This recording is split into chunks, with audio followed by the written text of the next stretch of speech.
muslimin yang dimuliakan Allah Azza wa Jalla. Cerita tentang Dzulqarnain ini menjadi khilaf para ulama, apakah dia seorang raja, apakah dia malaikat, apakah dia seorang wali. Karena memang kisah Dzulqarnain ini kisah yang unik sekali. Bahkan Al-Imam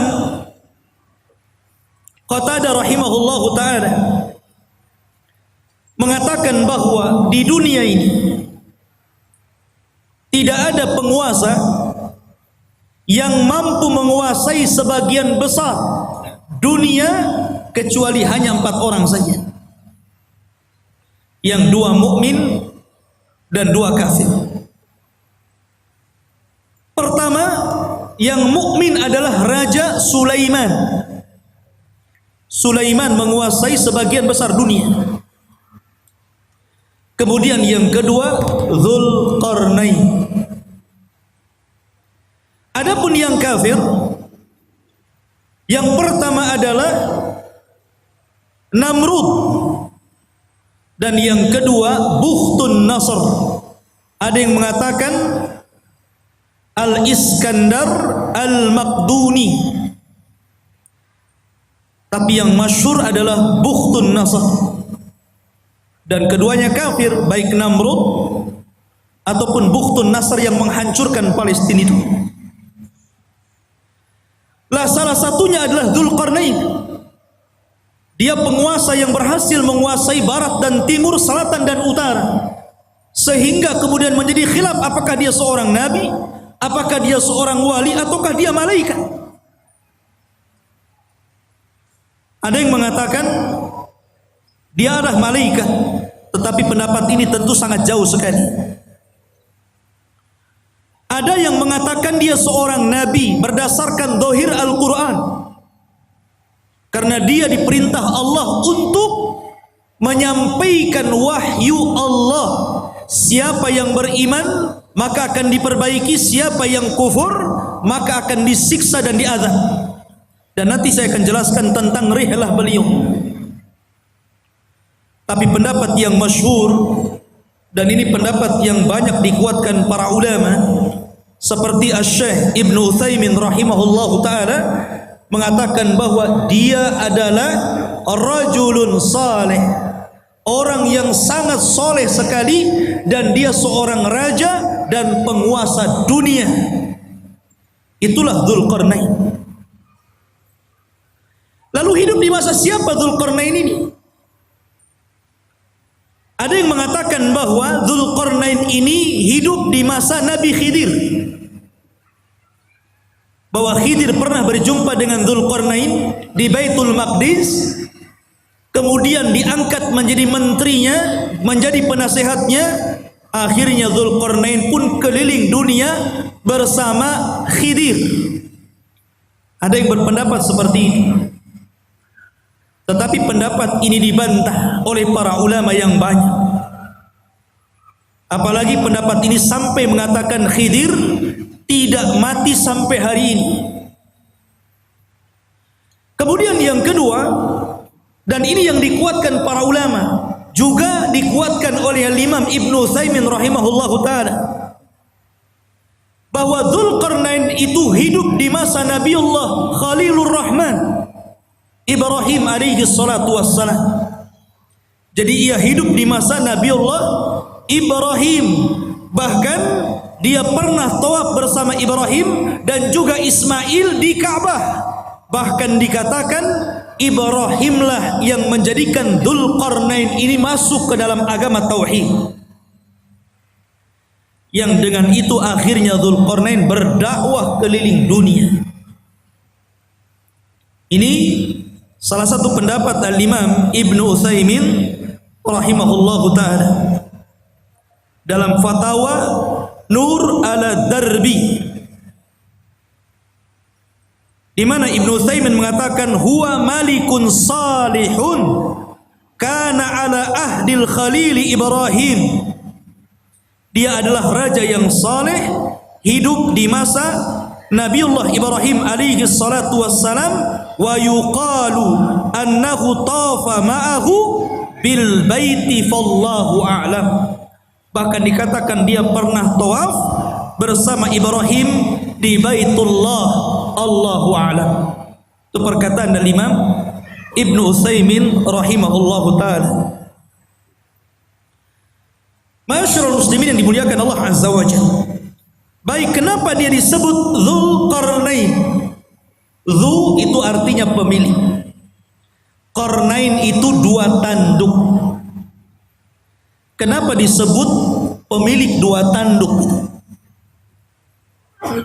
Ada yang mengatakan bahwa kenapa raja tersebut digelari pemilik dua tanduk atau dalam bahasa Arabnya Dzulqarnain?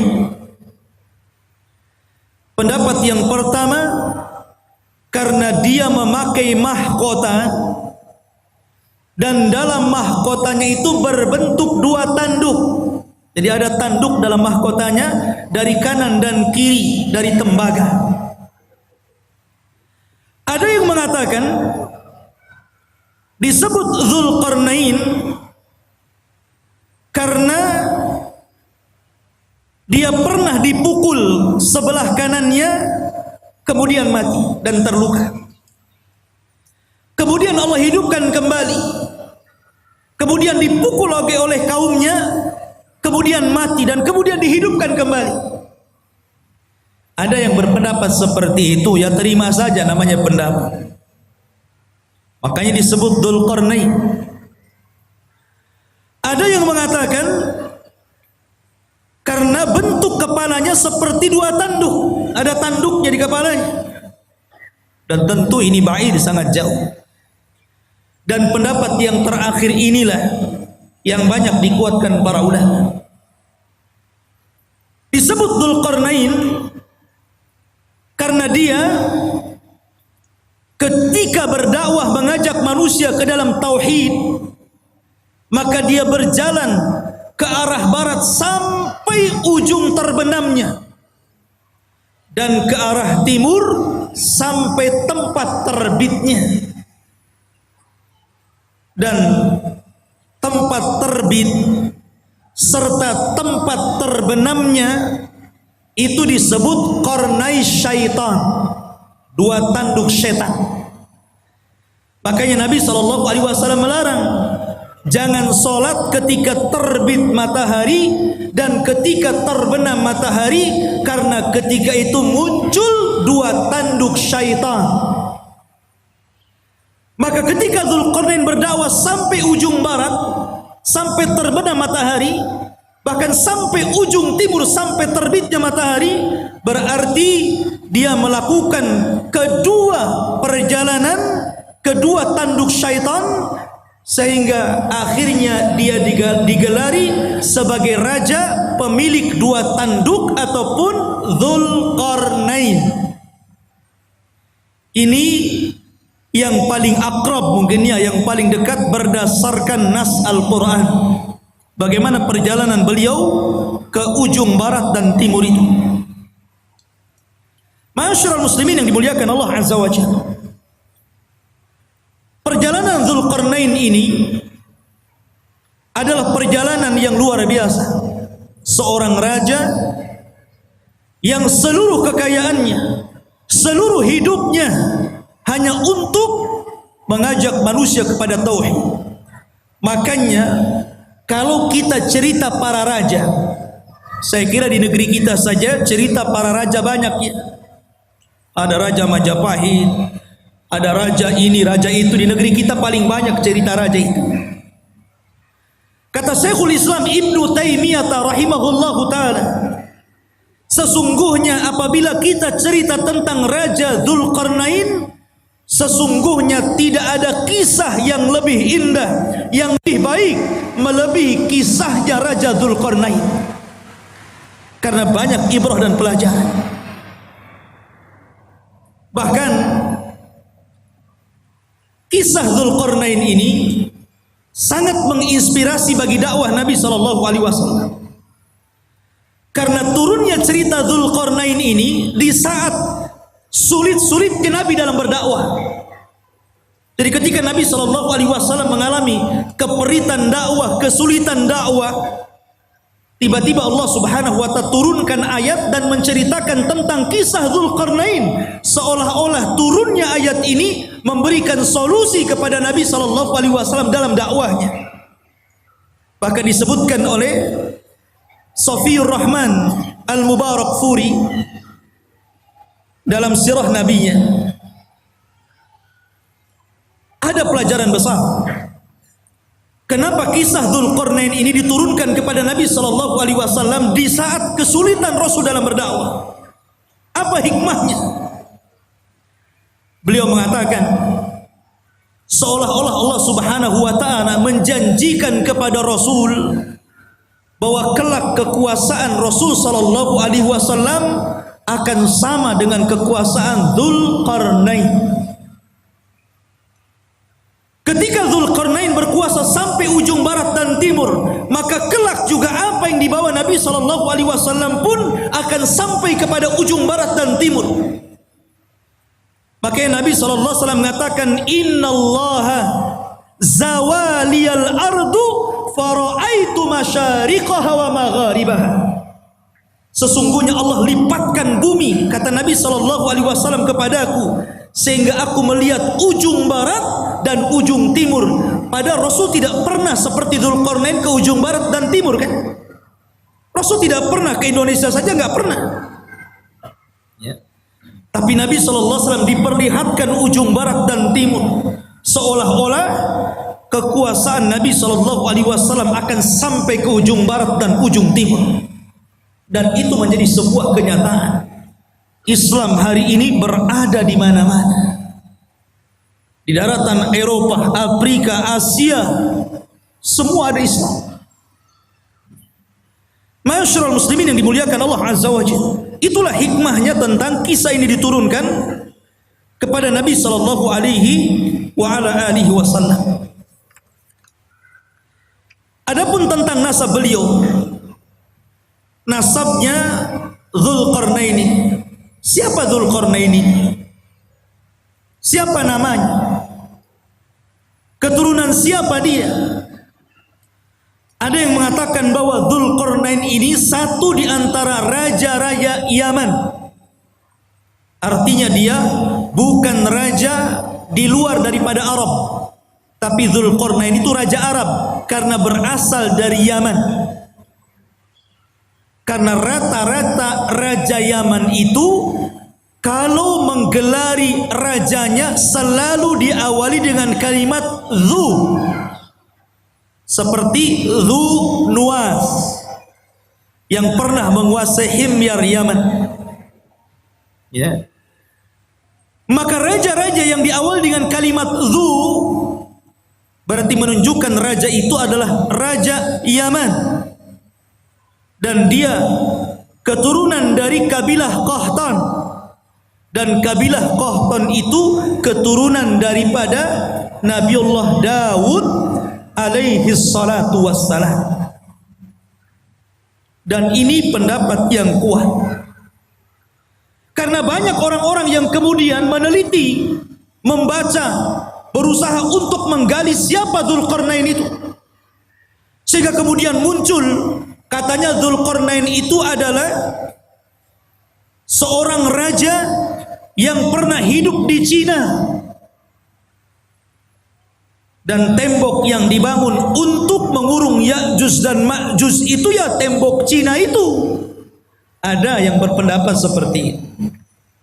Sehingga kemudian orang-orang mengatakan Ya'juj dan Ma'juj itu orang Cina karena temboknya di sana. Ya. Satu. Ada yang mengatakan bahwa Dzulqarnain itu satu raja yang pernah menguasai Persia. Dan ada juga yang mengatakan bahwa Dzulqarnain adalah Iskandariyah Al-Maqduni Al-Yunani, murid daripada Aristoteles, seorang pencetus filsafat Yunani. Dan ini ada ulama yang mengatakan seperti ini. Dan ini banyak sekali yang mengatakan bahwa Dzulqarnain itu adalah Iskandariyah Al-Maqduni Al-Yunan yang pernah menguasai Cina, menguasai India, kemudian juga pernah menguasai Persia dan Romawi. Jadi kekuasaannya besar Iskandariyah Yunan ini, Al-Maqduni. Tapi pendapat ini dibantah para ulama. Salah satunya adalah Al-Hafidh Ibnu Hajar rahimahullahu ta'ala membantah. Kenapa? Karena jarak antara munculnya Raja Dzulqarnain dengan Iskandariyah Al-Maqduni Al-Yunan ini jauh sekali. Iskandariyah ini datang setelahnya 2000 tahun. Karena dia hidup di zaman yang dekat dengan Isa bin Maryam. Dan dia adalah murid daripada Aristoteles. Yang kedua bantahannya, Al-Iskandariyah Al-Maqduni atau Al-Yunan ini dia seorang kafir. Tetapi Dzulqarnain adalah raja yang beriman, bukan raja kafir. Yang ketiga, Dzulqarnain orang Arab. Adapun Iskandariyah Al-Maqduni Al-Yunan bukan orang Arab, tapi orang Mesir. Dan inilah yang kemudian dikuatkan oleh Al-Hafidh Ibnu Hajar, Al-Hafidh Ibnu Katsir, dan juga Al-Imam Ibnu Taimiyah rahimahullahu ta'ala membantah pendapat bahwa Dzulqarnain itu adalah Raja Iskandariyah Al-Maqduni Al-Yunan, karena itu hidup di zaman mendekati Isa bin Maryam. Sementara pendapat yang kuat sebagaimana dikemukakan oleh Al-Imam Ibnu Utsaimin bahwa Dzulqarnain itu hidup di masa Ibrahim. Enggak ketemu. Dari sini Dzulqarnain Raja Iskandariyah lah. Tidak ada hubung kait antara Iskandariyah dengan Dzulqarnain. Ada sebuah asar dari Turjumanul Quran Abdullah bin Abbas radhiyallahu an, walaupun asar ini fihi nazar, ada pandangan para ulama bahwa usia dakwah daripada Dzulqarnain itu 500 tahun, 500 am. 500 tahun dia berdakwah. Dan wajar karena usia zaman dulu kan panjang-panjang. Lain dengan usia umat sekarang. Makanya di zaman itu pernah ada seorang wanita menangisi anaknya yang meninggal. Dia menangis di kuburan karena meninggal anaknya. Saking sayangnya kepada anaknya, dia menangis di kuburan. Akhirnya dikatakan kepada ibu tersebut, "Kenapa Anda menangis wahai ibu?" Maka ibu itu mengatakan, "Ya, aku baru saja kemalangan, anakku meninggal dunia. Baru saja anakku meninggal dunia dan aku sedih karena peninggalannya." Akhirnya kemudian ditanyakan, "Berapa usia anakmu yang meninggal itu?" Maka ibu tersebut mengatakan, "Sittina sana, 60 tahun." 60 tahun masih bayi. Di zaman dulu. Kalau di zaman sekarang janggutnya sudah sampai pusar, dah kakek. 60 tahun dah mau mati. Akhirnya orang ini mengatakan, "Jangan sedih wahai ibu, karena kelak akan datang sebuah umat yang usianya itu baina sittuna was sab'in, baina sittina was sab'in, antara 60 sampai 70 tahun saja, dan itu usia kita umat Islam." Maka sang ibu tersebut sontak saja kaget dan merasa heran dan mengatakan, "Lau a'tanillahu umrahum, kalau Allah berikan umur mereka yang 60 tahun kepadaku, aku akan jadikan 60 tahun itu untuk sekali sujud kepada Allah Subhanahu wa ta'ala." Lihat. Ya, usia dulu panjang-panjang, sehingga wajar kalau Dzulqarnain juga keliling dunia sampai 500 tahun, berarti usianya di atas itu kan. Ini satu cerita, namanya asarnya fihi nazar, ya bisa benar bisa salah, karena ada penelitian tentang riwayatnya. Karena dalam Al-Quran sendiri tidak disebutkan secara detail, ya. Karena boleh jadi karena tidak ada manfaat penyebutannya. Akhirnya Al-Quran hanya menyebutkan hal-hal yang penting yang bisa dijadikan ibrah dan pelajaran bagi pembacanya. Baik, itu sedikit muqaddimah tentang siapa Dzulqarnain itu. Di dalam Al-Quranul Karim, tepatnya surah Al-Kahfi, ayat yang ke-83.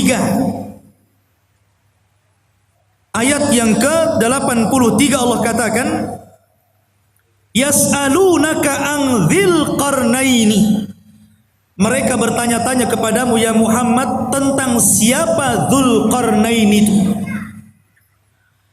Qul sa'atlu alaikum minhu dzikra. Katakan ya Muhammad, saya akan bacakan kepada kalian minhu, dari sedikit kisahnya saja. Dzikra, penyebutannya tidak banyak, hanya sedikit. Dan begitulah Allah Subhanahu wa taala. Terkadang Allah Subhanahu wa taala menyebutkan kisah-kisah para nabi.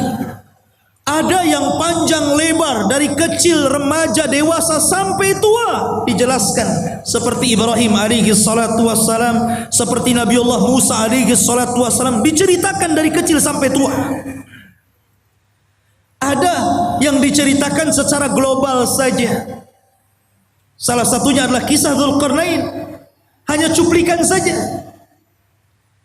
Tapi ada nabi-nabi yang kita kenal namanya, termasuk salah satu nabi daripada nabi-nabi 25 nabi dan rasul yang disebutkan nama dalam Al-Quran. 18 namanya terdapat dalam surah Al-An'am dan lebihnya tersebar dalam beberapa surat, sehingga sempurna 25 nama nabi dan rasul. Itu pun tidak semua diceritakan. Seperti Dzulkifli, tidak ada ceritanya, hanya namanya saja disebut.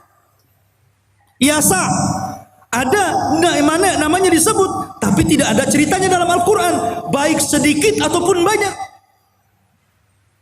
Dari sini menunjukkan bahwa Allah berfirman, Allah mengatakan, rusulan qad qasasnahum 'alaika min qablu wa rusulan lam naqsushum 'alaika wa kallamallahu Musa taklima. Dan ada rasul-rasul yang kami ceritakan kisahnya, tapi ada juga rasul-rasul yang kami tidak ceritakan kisahnya. Tapi kita wajib beriman adanya para rasul dan nabi itu. Ma'asyiral muslimin yang dimuliakan Allah Azza wa Jalla. Kemudian Allah mengatakan, Inna makkanna lahu fil ardi wa atainahu min kulli syai'in sababa. Inna, sesungguhnya, makanna, sesungguhnya kami, makanna lahu, sesungguhnya kami telah memberikan kekuasaan lahu kepada siapa? Dzulqarnain.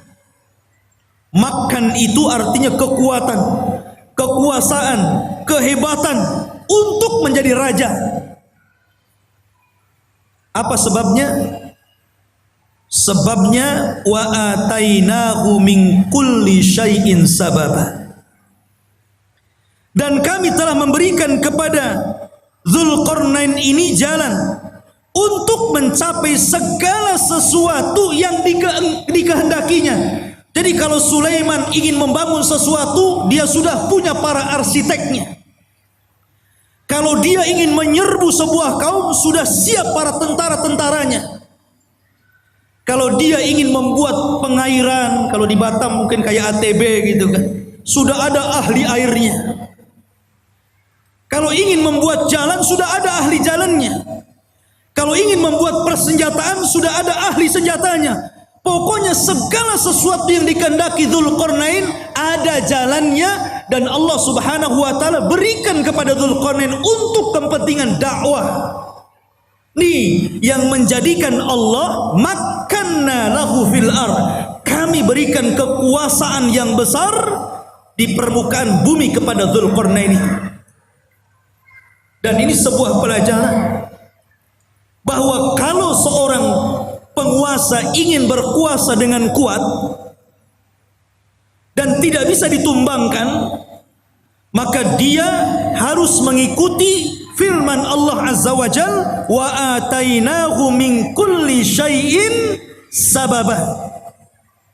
Dia harus punya orang-orang pakar-pakar, harus dekat dengan dia, pakar ekonomi, pakar politik gitu kan, pakar hubungan antara dalam negeri dan luar negeri, dan pakar-pakar yang lainnya.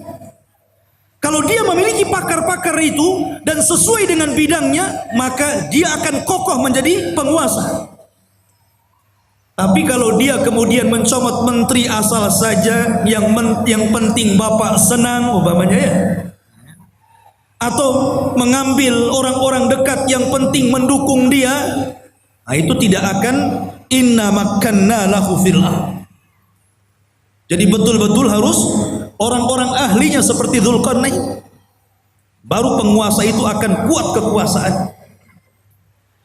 Kemudian Allah mengatakan fa'atba'a sababa, maka mulailah Dzulqarnain mengikuti satu jalan.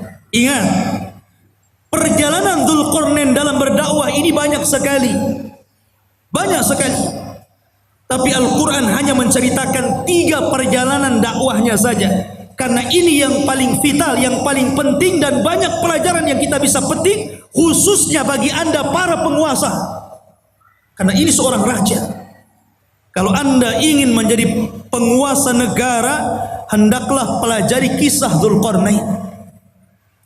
Karena ini contoh bagi para raja. Sebagaimana pernyataan Imam Syekhul Islam Ibnu Taimiyah rahimahullahu taala, tidak ada kisah yang terbaik para raja melebihi kisahnya Dzulqarnain. Perhatikan perjalanan pertama. Allah mengatakan, hatta idza balagha maghriba syamsi wajadaha taghrubu fi ainin hamiyatin wa wajada indaha qauman qulna ya dzalqarnain imma an tu'adziba wa imma an tattakhidha fihim husna fa amma qala amma man zalam fa sawfa nu'adzibuhu thumma yuraddu ila rabbih fayu'adzibuhu adzaban nuqra.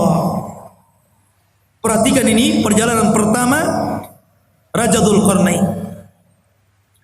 hingga apabila dia telah sampai ke tempat terbenam matahari. Ketika dia sampai ke mana? Ainin. Ain itu maksudnya lautan. Hamiyatin maksudnya yang bentuknya seperti lumpur hitam. Jadi beliau mengarah ke arah barat karena terbenam matahari di situ. Terbenam matahari di mana? Di barat. Pertama kali perjalanan Dzulqarnain ke mana? Ke arah barat. Dia berjalan ke arah barat.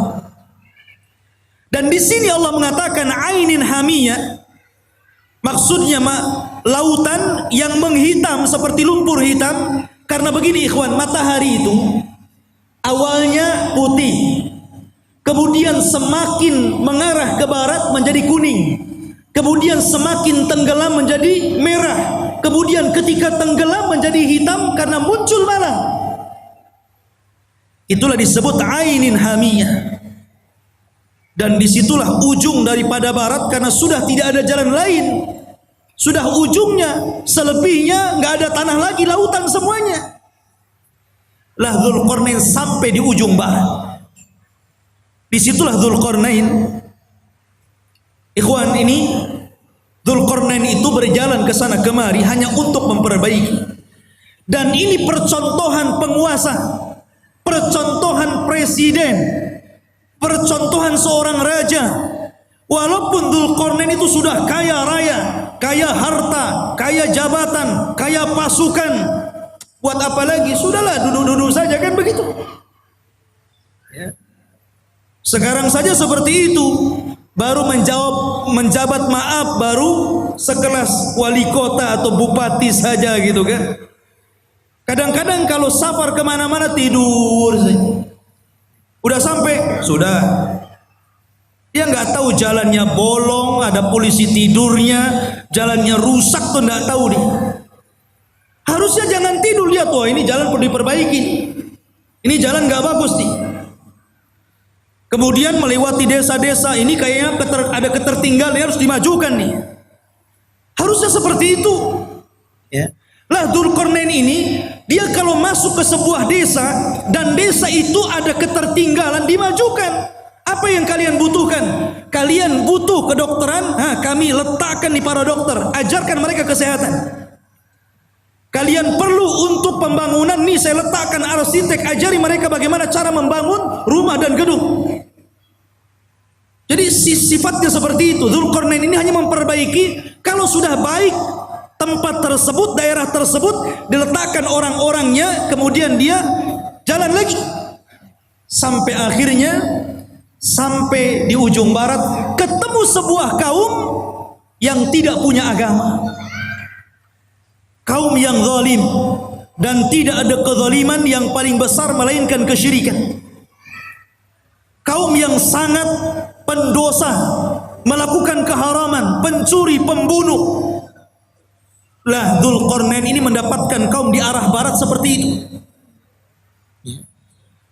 Makanya Allah mengatakan di dalam ayat ini, ya Dzulqarnaini, wahai Dzulqarnain, wahai Raja Dzulqarnain, imma an tu'adzib wa imma an tattakhidha fihim husna. Terserah engkau. Apakah engkau mau menghukum orang-orang jahat ini, orang-orang zalim ini, orang-orang yang tidak beriman ini, ataukah engkau ingin berbuat baik kepada mereka? Terserah. Maka Dzulqarnain mengatakan, amma man zalam, adapun orang yang zalim, adapun orang yang menyekutukan Allah, yang suka membunuh, yang suka mencuri, yang suka melakukan keharaman, fasawfa nu'adzibuhu, kami akan azab dia, kami akan hukum dia, thumma yuraddu ila rabbih, setelah itu kami serahkan kepada Rabbnya, fayu'adzibuhu adzaban nuqra, kelak Rabbnya akan mengadab boleh jadi lebih dahsyat dibandingkan azabku kepada mereka. Tetapi sebaliknya, wa amma man amana wa amila salihan falahu jazaan al-husna wa sanaqulu lahu min amrina yusra. Adapun yang nurut dengan perintahku, akhirnya beriman, beramal saleh, maka mereka akan mendapatkan balasan yang baik, dan kami katakan kepadanya, dari perkara kami mudahkan segalanya. Jadi kalau memang dia mengikuti dakwah Dzulqarnain, mau mentauhidkan Allah, mau melakukan amal saleh, mau melakukan amal kebaikan, dan mengikuti arahan-arahan Dzulqarnain, maka Dzulqarnain akan membangun qaryah tersebut, daerah tersebut akan dibangun,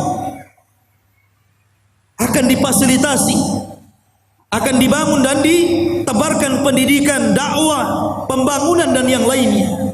Itulah Dzulqarnain. Dia tidak diam, dia jalan-jalan ke sana kemari, dan itu salah satu sifat seorang penguasa. Harus jalan-jalan melihat kondisi rakyatnya. Lihat Ibnul Khattab, Umar Ibnul Khattab. Malam-malam dia, malam-malam keliling melihat rakyatnya. Sehingga pelajaran, karena dia suka jalan malam, melihat-lihat rakyatnya, baik yang senang ataupun yang susah, banyak melahirkan undang-undang, kebijakan-kebijakan, peraturan-peraturan yang kemudian sangat bermanfaat untuk rakyatnya. Hanya karena jalan-jalan terinspirasi akhirnya. Ya, seperti itu. Dan Umar kalau jalan-jalan melihat rakyatnya tidak bawa wartawan, tidak diliput. Besoknya keluar Umar jalan-jalan menyambangi kaum muslimin yang ada di sini, bagi-bagi sembako. Nggak ada. Umar tidak masuk media. Lain dengan penguasa sekarang ya. Masuk parit saja ada wartawan. Masyarul muslimin yang dimuliakan Allah Subhanahu wa taala. Begitulah seorang raja jalan ke sana kemari. Inilah yang pertama perjalanan siapa? Dzulqarnain ke arah barat. Baru kemudian Allah mengatakan, summa atba'a sababa. Baru kemudian Dzulqarnain berjalan ke arah lain. Ke arah mana? Allah mengatakan, hatta idza balagha matli asy-syamsi, sampai ketika Dzulqarnain sampai di arah terbitnya matahari. Kalau tadi terbenam kan, matahari kan terbenam itu dari atas bawah sampai terbenam, seolah-olah matahari masuk ke dalam laut. Tidak. Matahari itu tidak mengelilingi bumi. Bukan berarti dia masuk arah laut kemudian mengelilingi bumi sampai muncul di arah timur. Tidak. Sebagaimana pelajaran yang ma'ruf antum pelajari di sekolah-sekolah, matahari tidak mengelilingi bumi. Matahari itu menghadap Allah, sujud kepada Allah hampir-hampir. Dia tidak diizinkan untuk terbit dari arah timur dan hampir-hampir terbit dari arah barat. Dan kalau sudah demikian, maka kiamat telah dekat. Lah Dzulqarnain sampai di ujung matahari terbit, akhirnya artinya arah timur, karena terbitnya matahari itu di timur. Ya. Disitulah kata Allah berfirman, wajadaha tatlu ala qaumin lam naj'al lahum min duniha sitra. Subhanallah. Maka kemudian ketika dia menempuh jalan, dia mendapatkan sebuah kaum, sekelompok umat yang kami tidak menjadikan bagi mereka sesuatu yang melindunginya dari cahaya matahari. Umat yang sangat terbelakang, gak punya rumah, gak berpakaian. Seperti mungkin di zaman sekarang kalau orang-orang primitif gitu ya, orang-orang yang hidup di daerah Amazon, jangan jauh-jauh ke Amazon ya, di Indonesia saja banyaknya. Seperti ada seorang dai yang belusukan ke hutan-hutan di daerah timur itu, ya, akhirnya masuk Islam gara-gara pakai sabun. Itu pernah ceritanya dengar ya? Masuk Islam gara-gara sabun. Gak pakai baju. Lah Dzulqarnain ketemu umat yang seperti itu gak pakai baju, mungkin hanya pakai koteka saja gitu ya. Dan subhanallah, gak punya rumah. Kaum itu gak ada rumah. Mereka tidur sembarangan gitu kan, kadang di bawah pohon. Gak punya rumah. Bukan berarti tidak bisa membangun rumah. Belum sampai ilmu kepada mereka bahwa mereka itu perlu rumah dan bagaimana cara membangunnya, gak tahu itu masalahnya. Dan mereka juga tidak pakai baju, tidak pakai celana, auratnya tampak. Bukan berarti sebelum orang-orang itu sebelumnya manusia telanjang, tidak. Karena Nabi yang pertama kali mengajari untuk menjahit siapa? Nabi Idris. Dialah Nabi yang pertama kali mengajari umat untuk menjahit pakaian. Nabi Idris. Tapi bukan berarti sebelum Idris sampai kepada Adam telanjang, tidak. Pakai baju juga, cuman mereka bajunya ditempel-tempel, ditali-tali gitu saja, tidak dijahit. Lah di zaman Idris itulah mulai ada jahitan, mulai dijahit sininya, dijahit sananya, sampai hari ini berbagai macam ragam, sampai muncul tailor-tailor kan gitu. Tapi yang pertama kali menjahit siapa? Idris. Lah di zaman Dzulqarnain ini ada kaum dari arah timur itu nggak pakai apa-apa, auratnya nampak, nggak punya rumah, kasihan. Ya. Kemudian kadzalika wa qad ahadna bima ladaihi khubra.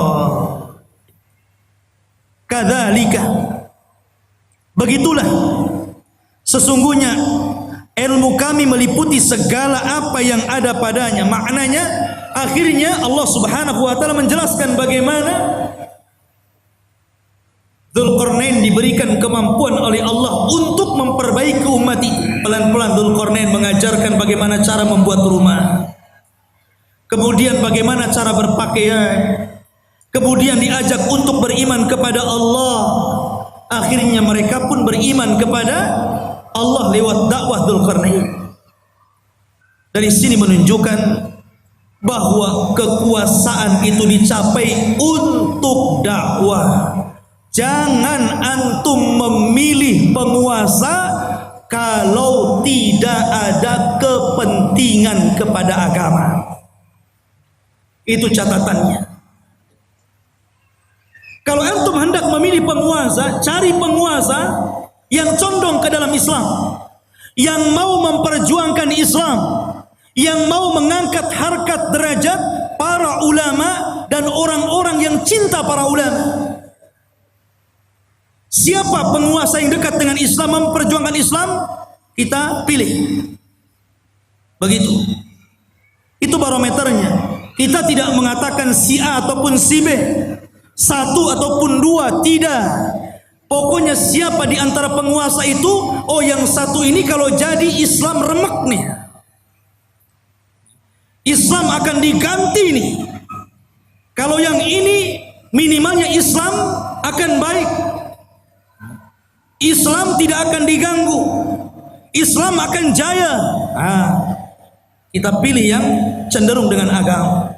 Karena memang kekuasaan itu alat untuk berdakwah. Itulah Dzulqarnain. Dijadikan alat kekuasaannya untuk berdakwah dalam rangka mentauhidkan Allah, mengajak manusia ke jalan Allah Subhanahu wa taala. Harusnya seperti itu. Kemudian yang ketiga, dan ini inti pembahasan kita, Allah Subhanahu wa taala berfirman, "Tsumma atba'a sababa." Kemudian Dzulqarnain memilih jalan yang selanjutnya, setelah ke barat, kemudian ke timur, sekarang ke utara atau ke selatan. Tapi Allah tidak mengatakan utara atau selatannya, antara dua arah itu. Cuman Allah mengatakan hatta idza balagha baina saddaini wajada min dunihima qauman la yakaduna yafqahuna qaula. Hingga apabila Dzulqarnain sampai di antara dua buah gunung yang sangat tinggi dan besar, dia mendapati di hadapannya sebuah kaum yang hampir-hampir kaum itu tidak paham apa yang diucapkannya, nggak ngerti bahasanya itu, aneh bahasanya. Mungkin bahasa kita ini bahasa planet. Ngomong apa nih? Saya nggak paham. Kita aja di Indonesia, kadang-kadang dialognya orang Jawa dengan orang Medan itu beda kan? Beda. Kadang-kadang orang Medan nggak paham bahasa Jawa, orang Jawa nggak paham bahasa Medan. Sampai saya dengar iklan di radio itu kan aneh-aneh. Beli es pak, kata orang Jawa, sampun telas. Iya segelas katanya. Bilang sampun telas, dibilang satu gelas. Boten enten, ya pakai santen gitu. Oh Medan, oh kok tahu kamu saya orang Medan gitu. Ya, kadang-kadang nggak nyambung tuh. Ya. Itu dialog Jawa dengan Medan nggak nyambung tuh. Sampai dijelaskan oleh Imam Ibnu Katsir dalam Bidayah wan Nihayah, sampai Dzulqarnain itu untuk memahami bahasa orang itu memerlukan 10 penerjemah.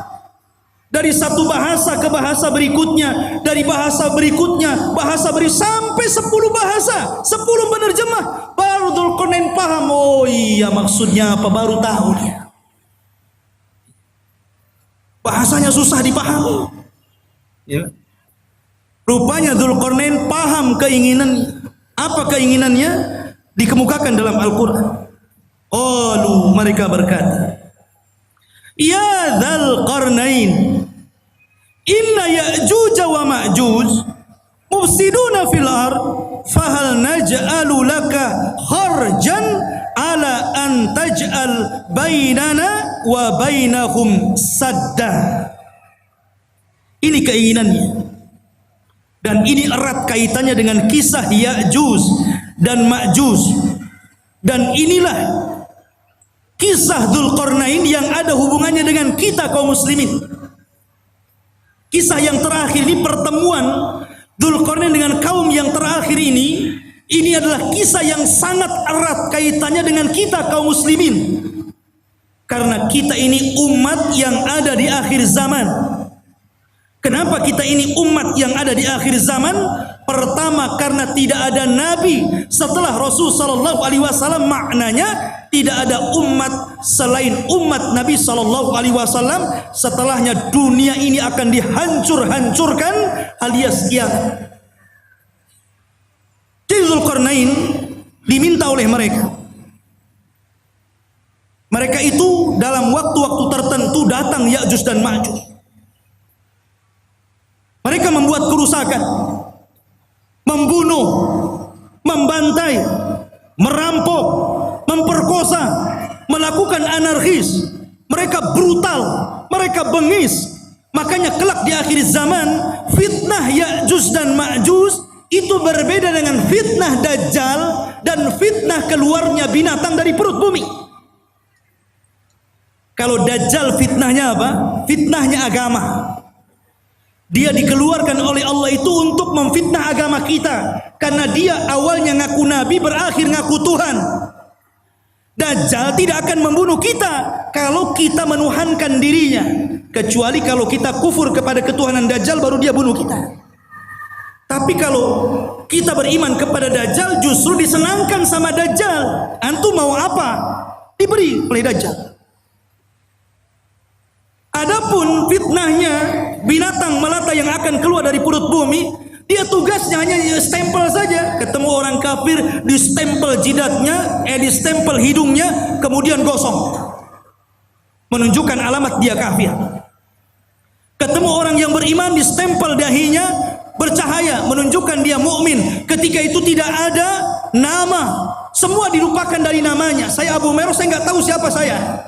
Sehingga akhirnya orang itu hanya menyebutkan dari tanda yang ada di mukanya, mukmin dan kafir, dan tidak tersinggung. Ya. Mau kemana min gitu? Oh, mau ke sawah fir. Itu saja. Gak tersinggung. Kalau sekarang dikafir-kafirkan orang tersinggung. Enak saja kau kafir-kafirkan saya. Tapi zaman itu tidak. Lah fitnahnya Ya'juj dan Ma'juj itu beda. Ini brutal ini. Dia hanya taunya merusak bumi saja, membunuh dan membunuh. Bahkan di akhir zaman bukan hanya membunuh, tapi memakai bangkai orang yang dibunuhnya, kanibal. Jadi dahsyat fitnahnya ini. Makanya kaum ini sangat merengek kepada Dzulqarnain, minta tolong agar Dzulqarnain memisahkan mereka dengan Ya'juj dan Ma'juj ini. Makanya dia mengatakan, ya Dzulqarnain, wahai Dzulqarnain, inna Ya'juj wa Ma'juj, sesungguhnya Ya'juj dan Ma'juj itu mufsiduna fil ardh, dia merusak bumi. Kata para ulama mentafsirkan ketika memaknai apa yang dimaksud merusak di situ, ada yang mengatakan yang dimaksud merusak di situ adalah sebagaimana yang dikatakan Wahab ibn Munabbih, bahwa mereka yaf'aluna amala qaumi Lut. Pertama, mereka itu kaum yang homoseksual. Ini kata-kata Wahab ibn Munabbih. Jadi kalau sekarang ada orang yang terjangkit penyakit homoseksual, berarti pengikut Ya'juj dan Ma'juj. Itu menurut Wahab ibn Munabbih. Ingat tuh, jangan sekali-kali mendukung LGBT. Itu perilakunya Ya'juj Ma'juj itu. Tapi jangan antum katakan, tuh lihat Ya'juj Ma'juj tuh. Tengok orang banci, hati-hati ada Ya'juj Ma'juj. Boleh. Ini menjelaskan bahwa kerusakan dalam ayat Al-Kahfi tadi, menurut Wahab ibn Munabbih, mereka merusak bumi, artinya mereka melakukan amalan kaum Lut. Dan ini tentu sangat jauh penafsiran seperti ini. Ada yang mengatakan seperti Atha Al-Khurasani mengatakan, annahum kanu yaqtulun, mereka suka membunuh. Dan juga dikatakan Muqatil ibn Sulaiman, annahum kanu ya'kuluna nas, mereka membunuh dan memakan orang yang dibunuhnya kanibal. Menurut Muqatil ibn Sulaiman.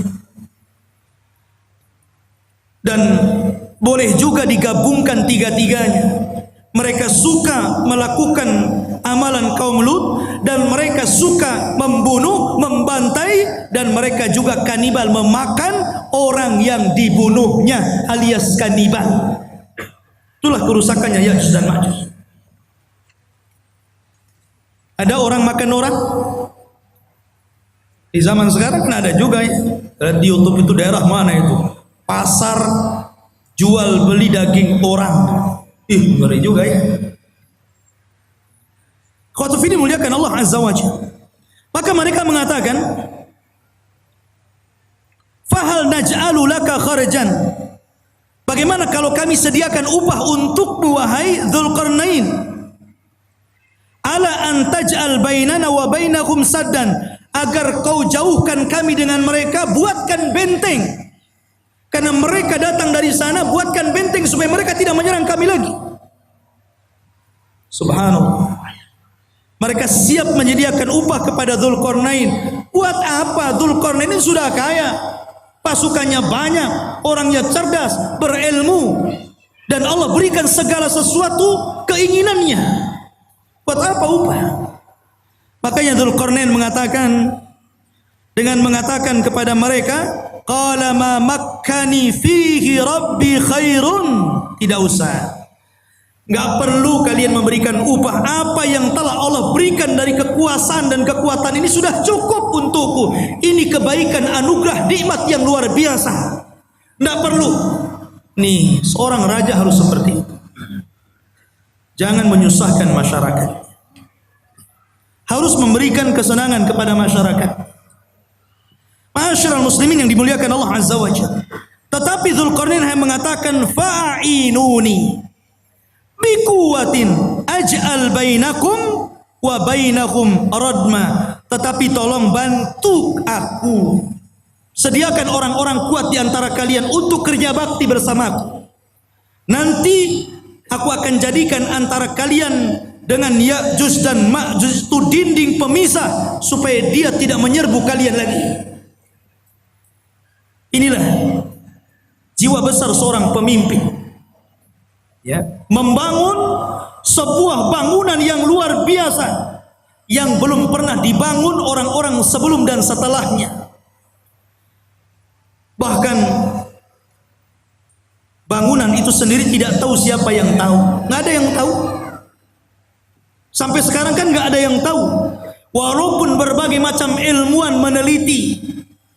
Dengan kecanggihan alat-alat di zaman sekarang, dengan teknologi transportasi yang memudahkan mereka untuk berpindah satu negeri ke negeri yang lainnya, sampai sekarang masih gaib, masih belum ditemukan, agak-agak kira-kira saja, mungkin di sini, mungkin di situ.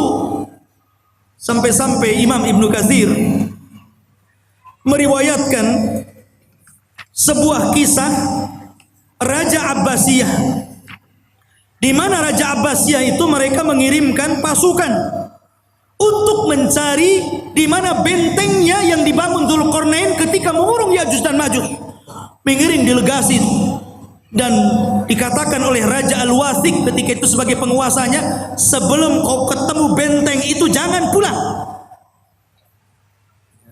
Akhirnya berangkat tuh pasukan itu dari satu negara ke negara berikutnya, dari satu daerah ke daerah berikutnya, menyeberangi lautan, menyeberangi gunung, dan begitu seterusnya, sampai akhirnya selama 2 tahun baru ditemukan benteng tersebut. Tapi Ibnu Katsir sendiri tidak menyebutkan sanad riwayatnya, sehingga tidak bisa dijadikan pegangan kisah ini. Allahu a'lam ada di mana. Yang jelas sudah ada, ya.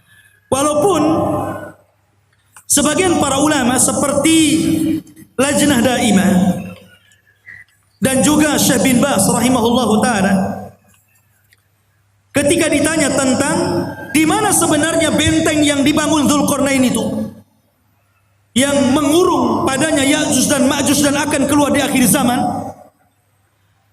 Maka Syekh bin Baz hanya mengatakan min kibalil masyrik, dari arah timur, maksudnya kota Madinah. Kalau antum berada di Madinah, ke arah timurnya.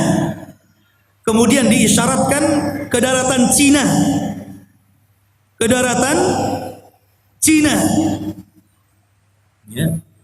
Ada yang mengatakan bahwa benteng itu terletak di daerah daratan Armenia. Ada yang mengatakan Adribajania di daerah Georgia, ya. Itu sebagian ulama mengatakan seperti itu. Tetapi sekali lagi tidak bisa ditegaskan seperti itu. Cuman dari arah timur. Apakah Cina? Tidak. Ya'juj Ma'juj bukan Cina.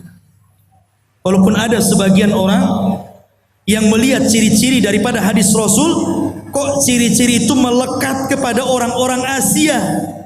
Orangnya pendek, mukanya bulat, matanya sipit. Jangan-jangan saya boleh? Bukan. Ya'juj dan Ma'juj itu belum keluar.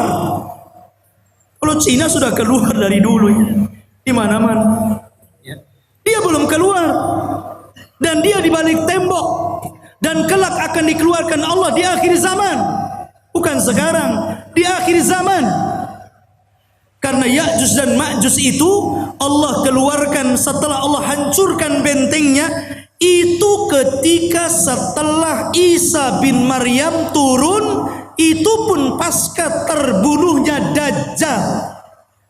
Dajjal dibunuh dulu, baru setelah itu selang beberapa waktu Isa dan kaum muslimin diuji lagi oleh Allah, tiba-tiba runtuh daripada apa yang sudah dibangun Dzulqarnain, sadnya ini, bendungannya ini, bentengnya ini. Akhirnya dari situ min kulli hadabin yansilun, maka mereka keluar dari benteng itu seperti bah yang turun dari bukit, saking banyaknya gitu.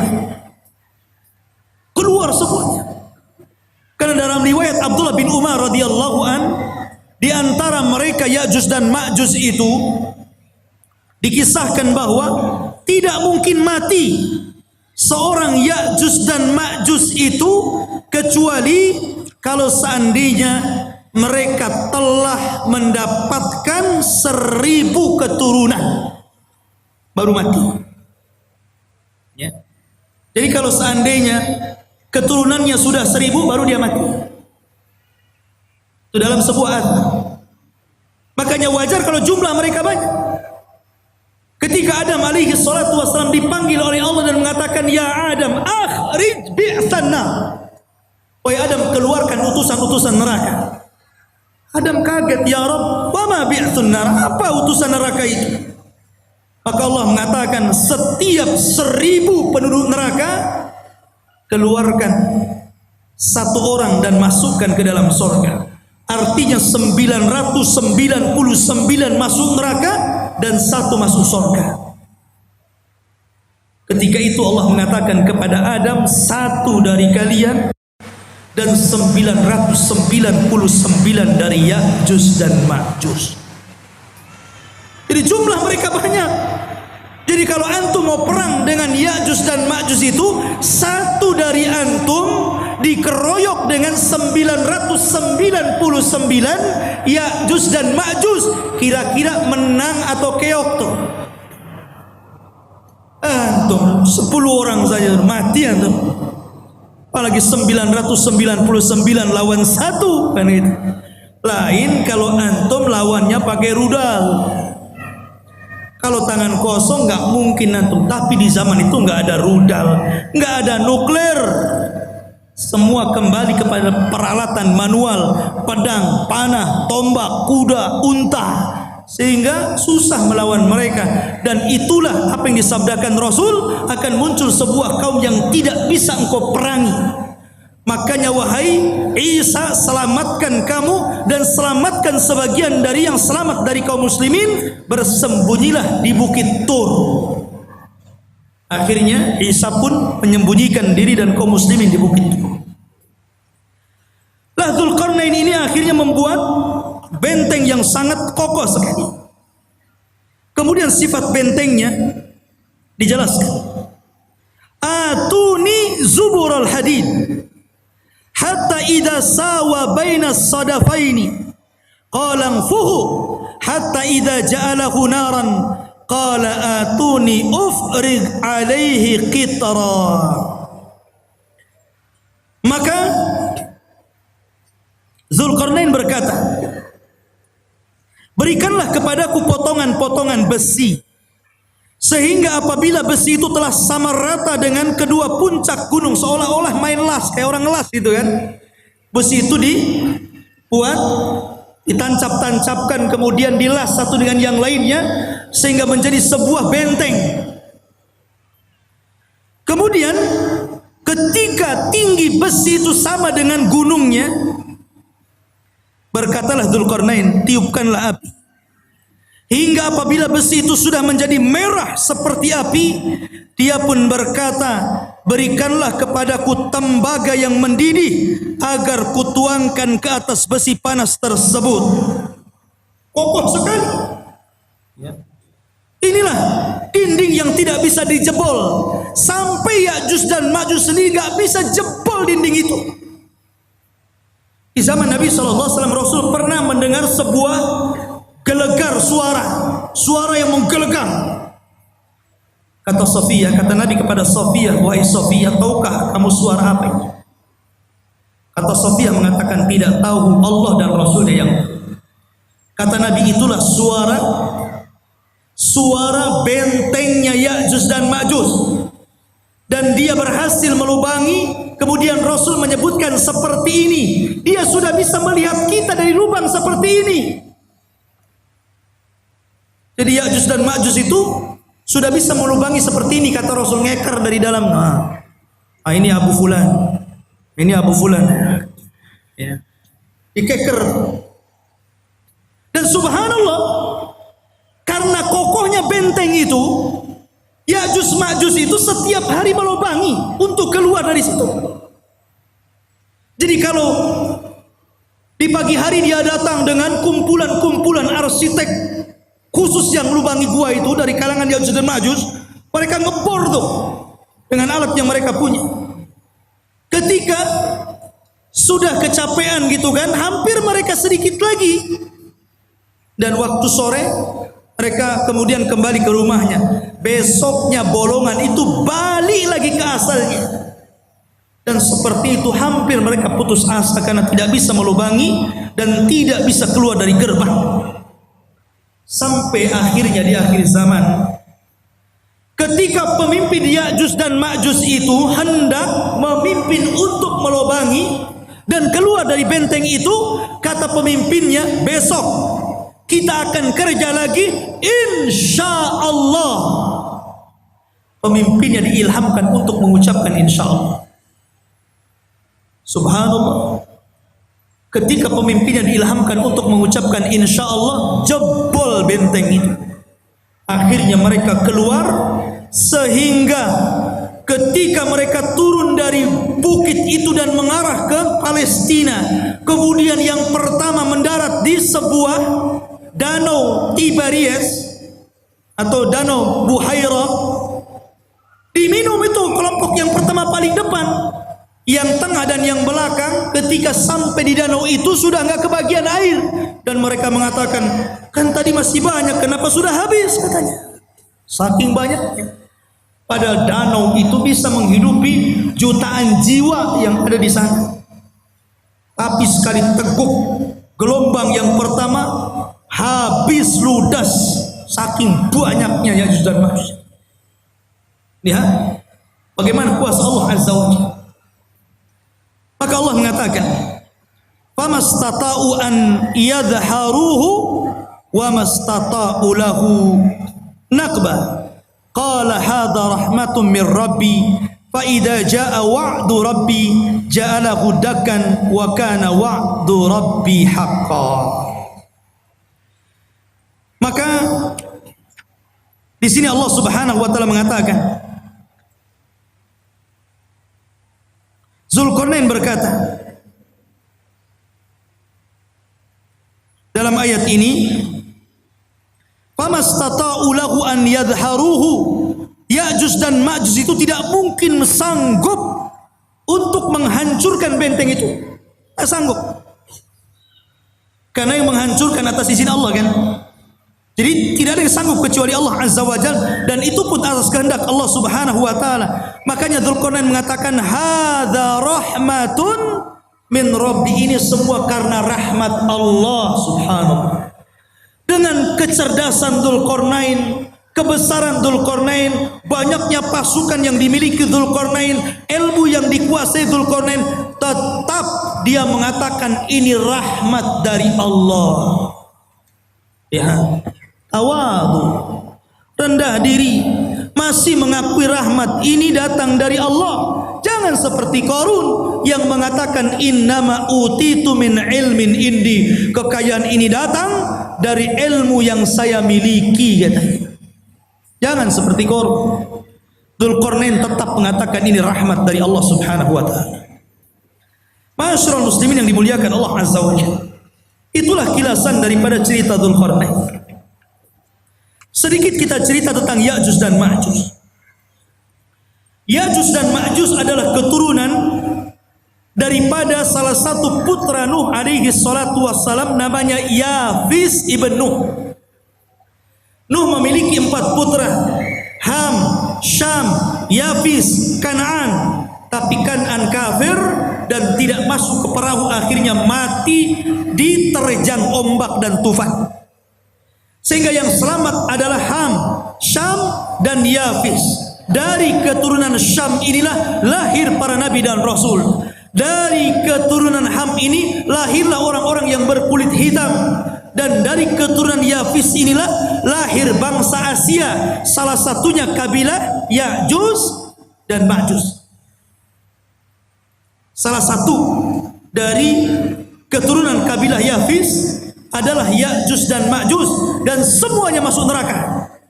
Tidak ada yang masuk surga. Ya, karena mereka diciptakan untuk membuat fitnah. Sama dengan Dajjal. Ya. Ma'asyiral muslimin yang dimuliakan Allah Azza wa Jalla. Kalau kita tahu bahwa Ya'juj dan Ma'juj adalah keturunan Yafis ibn Nuh, dari sini maka kita katakan Ya'juj dan Ma'juj itu manusia, bukan binatang, apalagi tumbuh-tumbuhan. Dia manusia dan bukan jin. Karena sebagian para ulama mengatakan sebagaimana dinukilkan oleh sebagian para ulama, seperti dikatakan Ka'ab al-Akhbar. Ka'ab al-Akhbar ini seorang ulama yang masuk Islam di zaman Umar ibn al-Khattab. Kunyahnya Abu Ishaq. Dan dia banyak menukilkan ilmu ahli kitab. Dan dia banyak diterima riwayatnya. Ada beberapa riwayat yang ditolak karena Israiliyat. Salah satu kisah Israiliyatnya, Ka'ab al-Akhbar mengatakan bahwa Ya'juj dan Ma'juj itu terdiri dari 3 golongan. Kelompok yang pertama tingginya seperti Syajaratul Aruz. Syajaratul Aruz, pohon aruz ini pohon yang sangat tinggi, seperti pohon mangga yang ada di Lubnan. Jadi Ya'juj dan Ma'juj itu raksasa karena tinggi, seperti pohon aruz katanya, yang ada di Lubnan, makruf, setinggi pohon kelapa gitu. Jadi kalau muncul sekali nginjak kayak gempa, blok blok blok gitu. Itu satu golongan. Yang kedua, ada dari Ya'juj dan Ma'juj itu kelompok yang beda. Dia memiliki tingginya 4 hasta dan lebarnya 4 hasta. 1 hasta itu 1/2 meter. Kalau 4 hasta berarti 2 meter. Tingginya 2 meter, lebar badannya 2 meter. Otak. Ya kan? Tinggi 2 meter, badan 2 meter, 4 persegi namanya. Ya. Sepompok. Kemudian yang ketiga, katanya dia adalah makhluk yang memiliki dua telinga yang lebar. Satu telinganya untuk mencari mangsa dan satu telinganya untuk selimut badannya ketika tidur. Saking lebar telinganya itu. Semana itu bentuknya. Ini satu pendapat dari Ka'ab al-Akhbar. Ada juga pendapat dari Abdullah bin Abbas radhiyallahu anhu mengatakan, Ya'juj dan Ma'juj itu bukan besar, tapi dia orang kerdil. Ada satu kelompok itu tingginya cuma 1 jengkal, ada yang 2 jengkal, paling tinggi 3 jengkal. Segini, tinggal ditendang saja. Itu satu pendapat. Tapi yang jelas bahwa ini hanya ijtihad para ulama. Pendapat yang kuat kita mengambil berdasarkan zahir hadis. Ketika Nabi SAW menjelaskan tentang ciri-cirinya, bahwa dia adalah dzulful unub, pesek hidungnya, sigharul uyun, sipit matanya, kemudian wujuhuhum kal mijanil mutraqa, wajahnya seperti tameng bulat gitu kan. Kemudian juga disyaratkan seperti bangsa Turk, bangsa orang-orang Mongol. Kayak kita lah persis mukanya, ya kan? Jadi dia manusia, ya, bukan seperti yang diceritakan Ka'ab al-Akhbar atau riwayat daripada Ibnu Abbas radhiyallahu anhu. Tapi dia manusia yang akan keluar, tapi manusia kanibal, manusia beringas, manusia sadis, barbar. Ya. Oh, jadi dia taunya membunuh saja. Makanya ketika benteng itu dihancurkan, maka mereka menyerbu setiap kampung. Ya ummul arda, mengelilingi bumi sampai mungkin ke Batam juga tuh. Ya tuh. Ya. Itu semua orang-orang di luar jenisnya itu dibunuh, dibantai. Sehingga ketika itulah Allah memerintahkan kepada orang-orang yang beriman dan Nabi Isa alaihi salatu wassalam agar bersembunyi saja, jangan dilawan karena tidak akan menang. Sehingga ketika Ya'juj Ma'juj merasa mereka sudah membantai seluruh umat manusia yang ada di bumi dan mereka merasa sudah yakin membantai semuanya, mereka pun sombong dan mereka mengatakan, qad qatalna man fil ard sanaqtuluhu man fis sama. Kami sudah membunuh orang yang ada di bumi, sekarang giliran kau yang ada di langit, sekarang ku bunuh kalian, katanya. Akhirnya mereka mengarahkan tombak dan panahnya ke langit. Kemudian dilesatkan tombak dan panahnya itu. Subhanallah, merupakan sebuah tanda-tanda kebesaran Allah. Sekarang ikhwan, kalau antum melempar panah ke langit, sampai mana kekuatan antum melempar itu? Walaupun rudal sekalipun, sampai mana coba? Ada batasnya kan? Tapi oleh Allah sengaja disedot panah itu. Jadi panahnya itu terus disedot sengaja sampai ke dalam awan, sampai dah nggak kelihatan lagi. Dari situ Allah kembalikan panah dan tombak, dan sengaja ujung-ujungnya seolah-olah dilumuri darah, seolah-olah orang yang di langit sudah mati. Akhirnya ketika panah dan tombak itu kembali ke bumi, yakin mereka sudah membunuh orang yang di langit dan orang yang di bumi. Lengkaplah kesombongan mereka. Dari situlah, karena kesombongan mereka lah akhirnya Allah Subhanahu wa taala menghancurkan mereka. Dengan cara apa? Berperang? Tidak ada sanggup yang memerangi. Tapi Allah kalau menghancurkan sebuah kaum, bagi Allah itu mudah.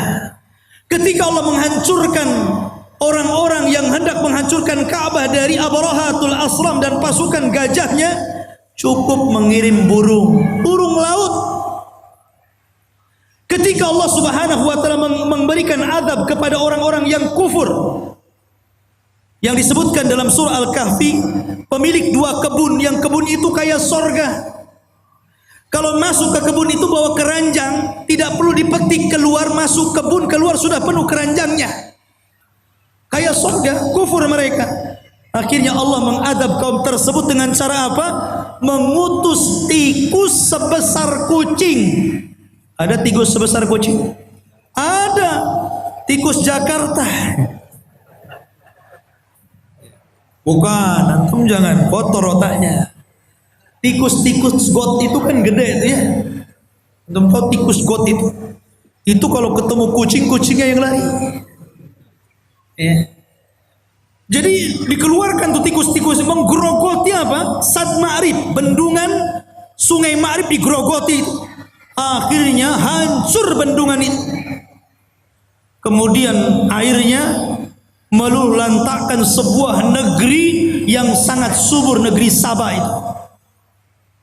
Dan tidak ditanami kecuali sedikit, akhirnya semuanya menjadi rata.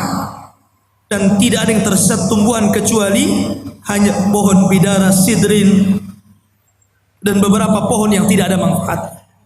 Begitu juga ketika Allah menghancurkan Ya'juj dan Ma'juj. Apa yang Allah kirim? Allah tidak kirim buaya, baik buaya laut atau buaya darat.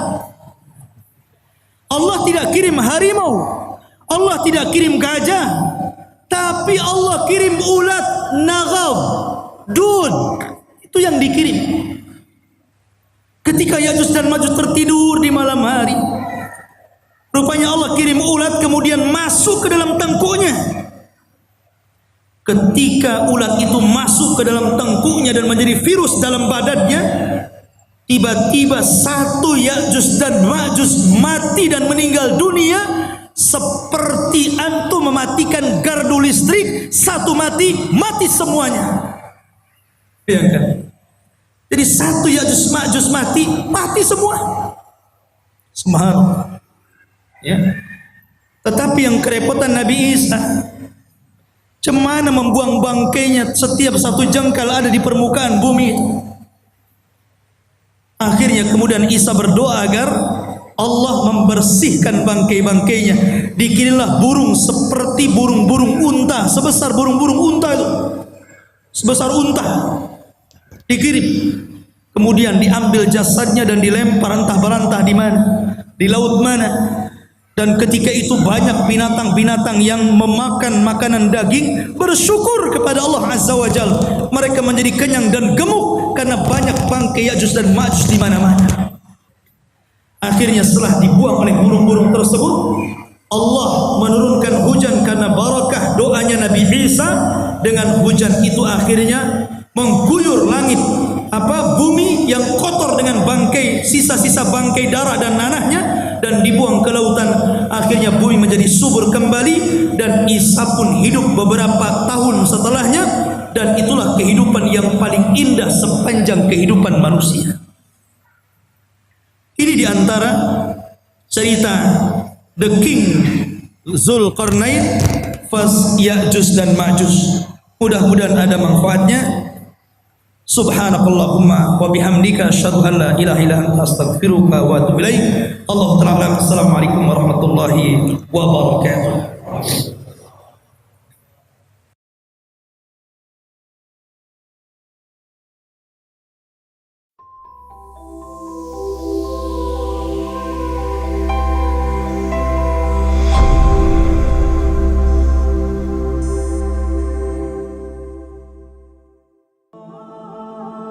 Bismillahirrahmanirrahim. Assalamualaikum warahmatullahi wabarakatuh. Sahabat yang beriman, naga, makhluk mitologi paling terkenal di dunia. Seluruh dunia memiliki legendanya masing-masing. Di Eropa, naga selalu dilambangkan sebagai makhluk yang jahat. Namun bagi masyarakat Cina, naga melambangkan kekuatan dan kekuasaan. Begitu besarnya penghormatan bangsa Cina kepada makhluk ini, sehingga kaisar-kaisar yang gagah perkasa dengan bangga mengenakan gambar naga sebagai simbol mereka. Tidak hanya di dunia ini, bahkan di alam goib, ular naga juga dikisahkan memiliki kedudukan istimewa di surga dan istana iblis. Kenapa kita berani mengatakan ular yang berada di alam goib adalah naga? Sebab dikisahkan dahulunya ular di surga memiliki kaki yang berkesesuaian dengan naga yang juga memiliki kaki yang diyakini mitologinya oleh penduduk dunia. Ular naga di surga dan di istana iblis. Ular naga dahulunya adalah makhluk yang bebas berada di surga. memiliki kaki dan dapat keluar masuk surga dengan bebasnya. Namun setelah berkhianat dan menjadi pengikut iblis, maka terusir di surga. Ada yang turun ke bumi menjadi makhluk melata dan dihilangkan kakinya oleh Allah. Dan ada yang masih memiliki kekuatan dan menjadi penjaga istana iblis. Dalilnya ular naga dulunya adalah makhluk surga.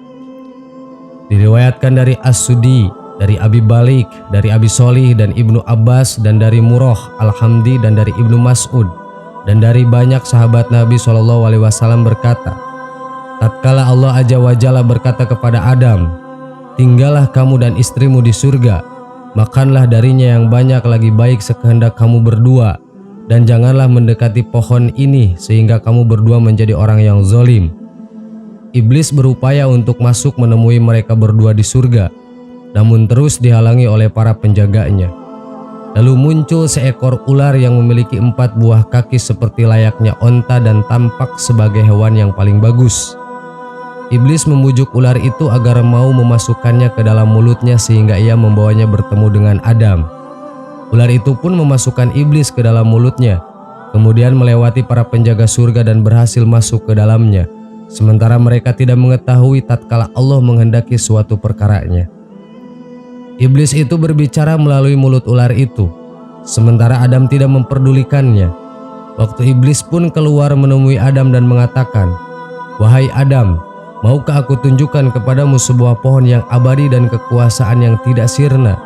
Dia mengatakan lagi, maukah aku tunjukkan kamu sebuah pohon apabila engkau memakan darinya, maka engkau akan jadi raja seperti Allah Subhanahu wa Ta'ala, atau kalian berdua akan kekal dan tidak akan mati selamanya. Iblis pun bersumpah atas nama Allah dengan mengatakan, sesungguhnya aku hanya menasihati kalian berdua. Sungguh iblis menginginkan dengan itu agar aurat mereka berdua tampak dengan terlepasnya pakaiannya. Iblis telah mengetahui bahwa mereka berdua memiliki aurat setelah membaca kitab malaikat. Adam tidak mengetahui perihal ini. Adam enggan memakan buah dari pohon itu. Akan tetapi Hawa mendekati pohon itu dan memakannya, kemudian dia berkata, wahai Adam, makanlah. Sesungguhnya aku telah memakannya dan tidak terjadi apa-apa padaku.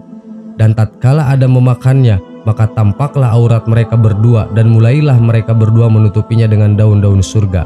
Tariku Rasulullah Wallahul Muluk, juz 1 halaman 28. Abdur Rojak dan Ibnu Jarir meriwayatkan dari Ibnu Abbas, ia berkata, sesungguhnya musuh Allah Subhanahu wa Ta'ala iblis menawarkan dirinya kepada setiap binatang melata agar dapat membawanya masuk ke surga dan berbicara kepada Adam dan istrinya. Namun semua hewan menolak tawaran itu. Lalu dia berkata kepada ular, aku akan melindungi dirimu dari gangguan Adam dan engkau ada dalam jaminanku jika engkau memasukkanku ke dalam surga. Maka ular itu membawa iblis di antara 2 taringnya lalu masuk ke dalam surga. Tadinya ular ini berjalan dengan 4 kakinya, lalu Allah menjadikannya berjalan di atas perutnya. Ibnu Abbas berkata, maka bunuhlah ular dimanapun kalian mendapatkannya. Pendamlah makhluk yang pernah mendapat jaminan dari musuh Allah itu. Luqtul Marjan fi Akhmalil Jan, Imam Suyuti.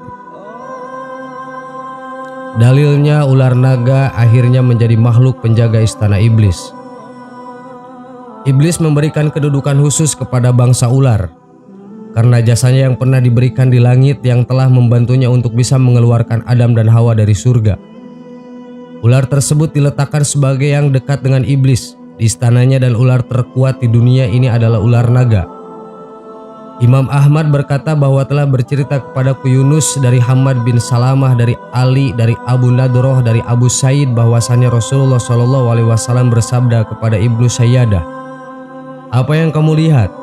Dia menjawab, saya melihat singgasana di atas lautan yang dikelilingi oleh beberapa ular. Maka Rasulullah bersabda, dia telah melihat singgasana iblis. Hadis riwayat Ahmad. Ibnu Sayyadah adalah tokoh sakti di zaman Rasulullah yang memiliki kasyaf syaitani, yang matanya mampu untuk menembus alam jin dengan bantuan iblis karena kekeramatannya. Para sahabat bahkan sampai menganggap Ibnu Sayyadah ini adalah Dajjal. Ibnu Sayyadah dalam hadis pernah diuji oleh Rasulullah kasyaf syaitaninya. Karena memang Ibnu Sayyadah adalah salah satu kahin atau dukun, maka dapat melihat istana iblis yang dijaga oleh ular-ular naga.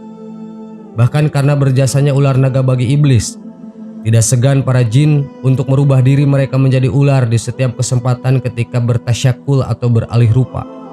Rasulullah bersabda, ular-ular itu adalah jin yang mengubah rupa dan bentuknya, sebagaimana Bani Israel yang berubah bentuk menjadi rupa monyet dan babi. Hadis riwayat Tabarani dan sanad yang sahih. Bahkan ada agama Hindu, seorang dewa bernama Siwa memiliki khodam berupa ular. Dan banyak sekali praktisi ilmu esoteris baik yoga, prana, reiki, tenaga dalam, merpati, putih dan lain-lain yang mengolah kundalini yang tidak lain adalah Dewi Ular untuk kesaktian mereka. Sahabat yang beriman, dan sangat disayangkan sekarang ini, ular banyak sekali diagungkan di dunia ini, bahkan banyak menjadi simbol-simbol ilmu bela diri, simbol keberuntungan. Gambar-gambar ular naga banyak dipajang di rumah, keramik, dijadikan merek dagang, dibuatnya patung. Padahal ular naga adalah termasuk salah satu makhluk yang sudah dikutuk Allah Azza wa Jalla. Wallahu a'lam. Wassalamualaikum warahmatullahi wabarakatuh.